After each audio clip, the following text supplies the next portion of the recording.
बच्चों, कनेक्टेड में आपका स्वागत है।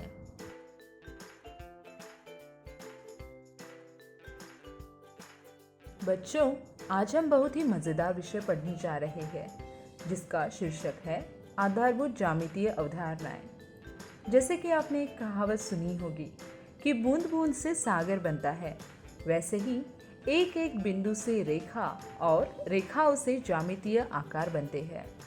तो आज हम उन्हीं ज्यामितीय अवधारणाओं जैसे कि बिंदु, रेखाखंड, रेखा, प्रतिच्छेदी रेखाएं, समांतर रेखाएं, किरण, वक्र, बहुभुज, कोण, त्रिभुज तथा वृत्त के बारे में पढ़ने जा रहे हैं। आइए शुरू करते हैं।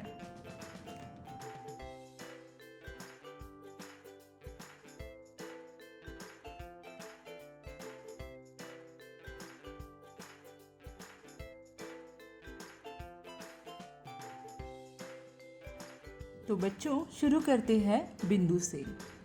आप किसी भी पेन या पेंसिल की नोक को जब कॉपी पर रखेंगे तो उससे एक चिन्ह अंकित होगा जिसे हम बिंदु कहते हैं। जितनी पतली नोक होगी, बिंदु का आकार उतना ही छोटा होगा। ये भी हो सकता है कि वह इतना छोटा हो कि आपको कम नजर आए। सभी बच्चे अपनी कॉपी पर 4-5 बिंदु अंकित करो तथा उन्हें नाम दो, जैसे कि ए, बी या फिर सी। रेखाखंड। अभी हमने बिंदु के बारे में पढ़ा, तो जब हम दो बिंदुओं को जोड़ते हैं तो वो एक रेखाखंड बनाते हैं। ये बिंदु ही इस रेखा के अंतिम बिंदु होते हैं, यानी कि वे उस रेखा की सीमा निर्धारित करते हैं कि उस दिशा में उस रेखा को आगे नहीं बढ़ा सकते। उदाहरण के लिए, एक कॉपी के पन्ने को फोल्ड करेंगे तो उसके बीचों बीच एक रेखाखंड बन जाएगा।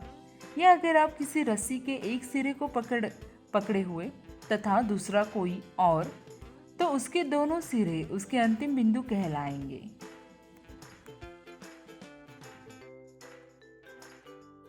आइए और जानते हैं। रेखा। जैसा कि हमने पढ़ा कि रेखाखंड के बिंदु निर्धारित होते हैं, लेकिन जब रेखाखंड के दोनों सिरों को अनिश्चित रूप से विस्तृत किया जाता है तो उसे रेखा कहते हैं। रेखा बनाने के लिए दो बिंदु कम से कम चाहिए तथा ज़्यादा से ज़्यादा कितने भी हो सकते हैं। यह रेखाएं दो प्रकार की होती है, प्रतिच्छेदी रेखा तथा समांतर रेखा। प्रतिच्छेदी रेखा। बच्चों, जैसा कि हमने रेखा बनाना सीखा, तो जब ये रेखाएं एक दूसरे से मिलती है या किसी बिंदु पर एक दूसरे को काटे तो वह प्रतिच्छेदी रेखा कहलाती है। मान लीजिए कि एक रेखा का नाम P है तथा दूसरी का नाम Q है। वे दोनों एक दूसरे को P बिंदु पर काटती है, तो यह रेखाएं प्रतिच्छेदी रेखाएं कहलाएंगी। समांतर रेखाएं। यह रेखाएं प्रतिच्छेदी रेखाओं के बिल्कुल विपरीत होती है। यह वह रेखाएं होती है जो साथ चलेंगी पर कभी नहीं मिलेंगी। उदाहरण के लिए, रेल की पटरियां, रूलर के दो सम्मुख किनारे, चकोर के आमने सामने की साइड्स इत्यादि। किरण। बच्चों, किरण से आपको क्या समझते हैं? हाँ, तो बच्चों, सूरज की किरण, किसी भी लाइट की किरण हम आसपास देखते हैं। किरण रेखा का एक प्रकार है जिसमें रेखा एक बिंदु से शुरू होती है तथा इसकी कोई अंतिम बिंदु निर्धारित नहीं होती है, यानी कि किसी भी रेखा का एक सिरे का बिंदु ही निर्धारित होता है जबकि दूसरे सिरे का नहीं।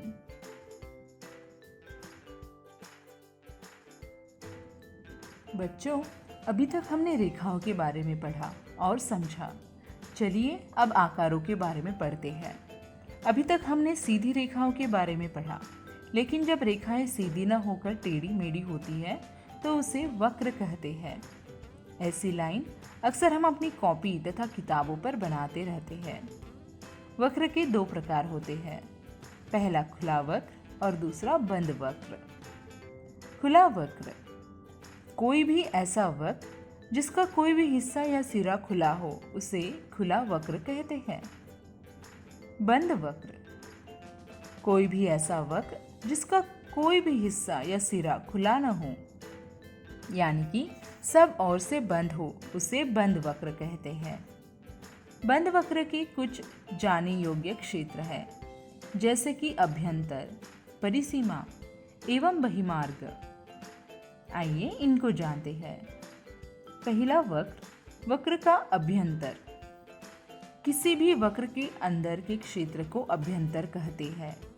दूसरा, वक्र की परिसीमा। किसी भी वक्र की सीमा को वक्र की परिसीमा कहते हैं। और तीसरा, वक्र का बहिर्मार्ग। किसी भी वक्र के बाहरी क्षेत्र को वक्र का बहिर्मार्ग कहते हैं।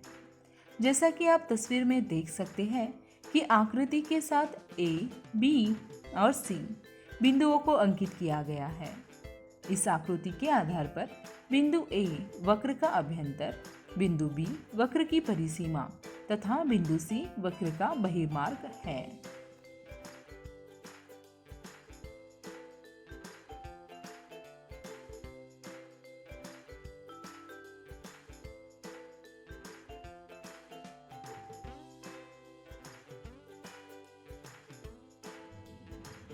आइए बच्चों आगे बढ़ते हैं और नए विषयों के बारे में पढ़ते हैं। अब हम बहुभुज के बारे में पढ़ने जा रहे हैं। जब किसी भी बंद आकृति को केवल रेखाखंडों से बनाया जाता है तो उसे बहुभुज कहते हैं। बहुभुज के अनेक उदाहरण हैं, जैसे कि त्रिभुज, चकोर, पतंग इत्यादि। बहुभुज के कुछ भाग होते हैं।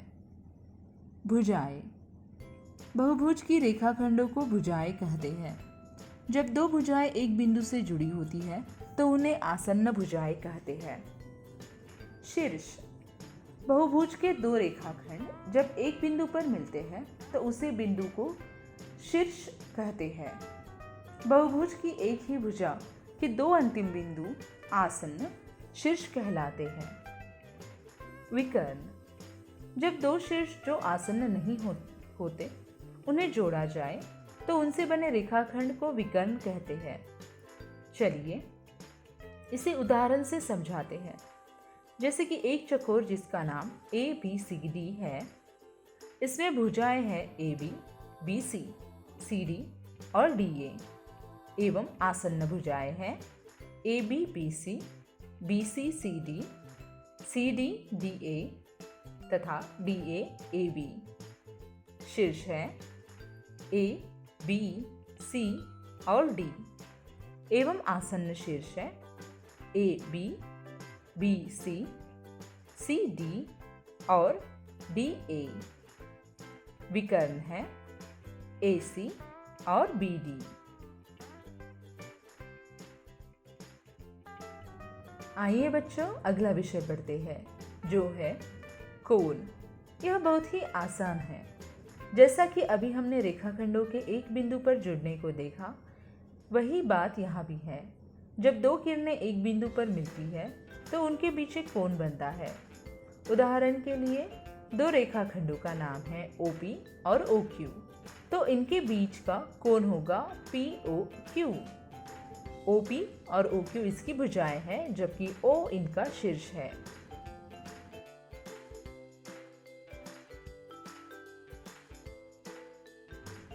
आइए अब हम सबसे छोटे बहुभुज के बारे में जानते हैं। जी हाँ, सबसे छोटा बहुभुज होता है त्रिभुज। जैसा कि नाम से समझ आता है, त्रि मतलब तीन, यानी कि इसमें तीन भुजाएं, तीन कोण तथा तीन शीर्ष होते हैं।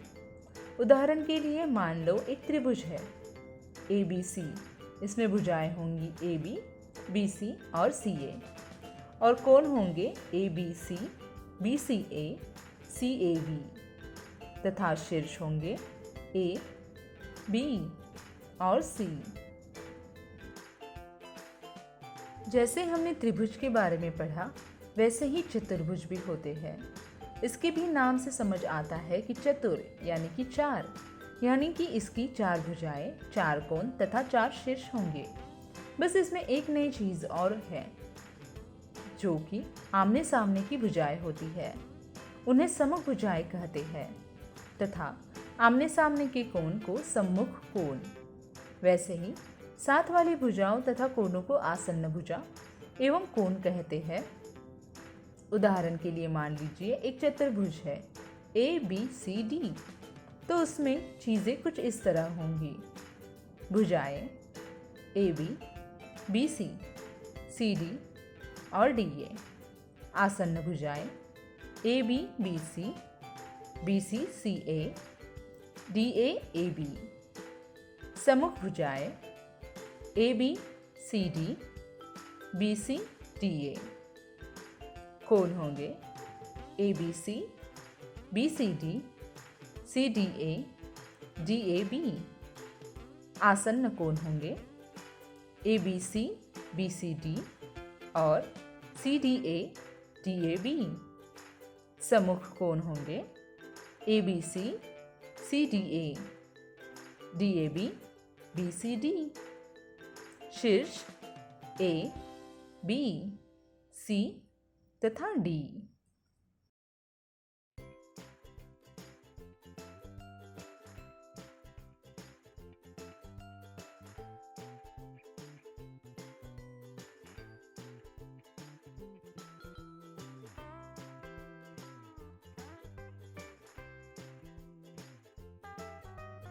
आइए अब एक नए और रोमांचक विषय पर बात करते हैं, जो कि है व्रत। व्रत एक गोलाकार आकृति है तथा यह कोई बहुभुज नहीं है। जैसे बाकी सभी की विशेषताएं थी, इसकी भी अवश्य होंगी। इसके मापदंड औरों से अलग एवं मजेदार है। चलिए जानते हैं। हनी सर से पूछता है, सर मैं भी एक व्रत का उदाहरण दूं? सर बोलते हैं, हाँ। हनी बोलता है, सर बिल्कुल सामने है आपके, बनी का चेहरा। बनी बोलता है, मेरा चेहरा नहीं, पेट गोल है। सबसे पहले देखते हैं त्रिज्या। त्रिज्या वृत्त की वह रेखाखंड है जो वृत्त परिसीमा के एक बिंदु से वृत्त के केंद्र बिंदु तक जोड़ी होती है। व्यास जैसे कि त्रिज्या में परिसीमा के एक बिंदु से केंद्र के बिंदु तक का रेखाखंड होता है। जब उस रेखाखंड को केंद्र बिंदु से बढ़ाकर वृत्त की परिसीमा के दूसरे बिंदु से जोड़ा जाता है, उसे व्यास कहते हैं। जीवा वृत्त पर स्थित किन्हीं दो बिंदुओं को मिलाने वाला रेखाखंड, उसे वृत्त की जीवा कहलाती है। त्रिज्यखंड वृत्त का वह क्षेत्र जो त्रिज्या तथा संगत चाप से घिरकर बना हो, उसे त्रिज्यखंड कहते हैं। वृत्तखंड वृत्त का वह क्षेत्र जो एक जीवा तथा संगत चाप से घिरकर बना हो, उसे वृत्तखंड कहते हैं। परिधि पूरे वृत्त की परिसीमा का माप परिधि कहलाता है। आसान भाषा में जब आप किसी गोले का एक चक्कर पूरा करो तो जो उसका माप होगा वही वृत्त की परिधि कहलाता है। अर्धवृत्त आधा वृत्त यानी कि जब वृत्त को व्यास द्वारा दो बराबर हिस्सों में बांटा जाए तो उसे अर्धवृत्त कहते हैं। उदाहरण के लिए एक वृत्त लेते हैं जिसका केंद्र O और उसकी परिसीमा पर एक बिंदु है P। तो जब O तथा P को जोड़ेंगे तो वह त्रिज्या बन जाएगा OP। इसी प्रकार जब P केंद्र को O से गुजरते हुए दूसरी ओर परिसीमा पर बिंदु Q से जोड़ेगा तो उसे व्यास कहेंगे। वही दूसरी ओर परिसीमा पर दो बिंदु S तथा T को जोड़ेंगे तो वह जीवा बनाएगा।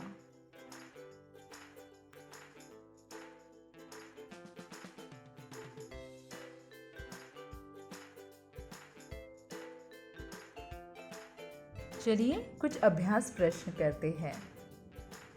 प्रश्न पहला, इनमें से बताएं कि किसे क्या कहते हैं।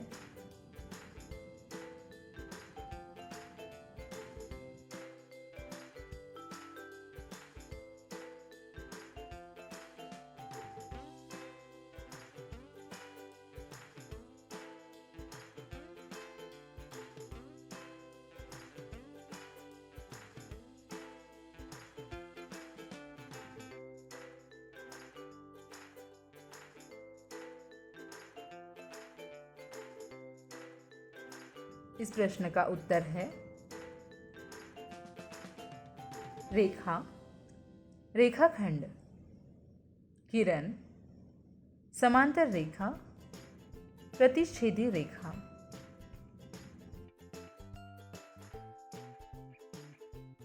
निम्नलिखित आकृतियों की विशेषताएं लिखिए।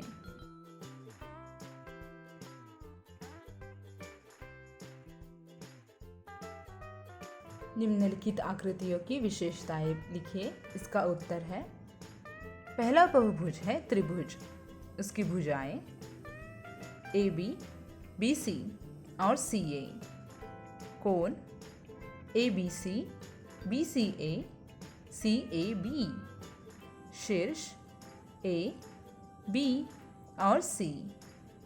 और त्रिभुज की कोई सम्मुख भुजाएं नहीं होती हैं। अगला बहुभुज है चतुर्भुज। चतुर्भुज PQRS। इसकी भुजाएं हैं PQ, QR, RS और SP।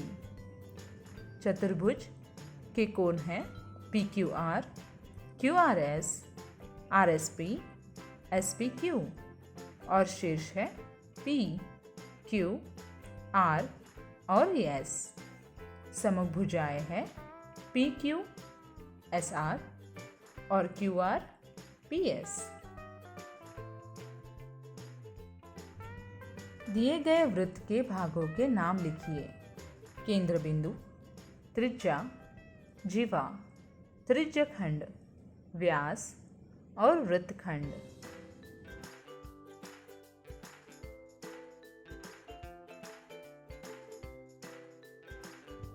उत्तर दिए गए वृत्त के भागों के नाम इस प्रकार।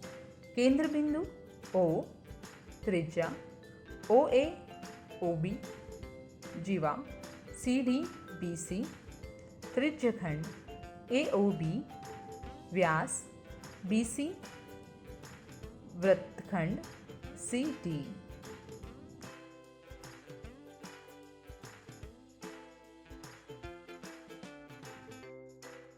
आज का पाठ यही समाप्त हुआ। आशा है कि आपको समझ आया होगा। धन्यवाद।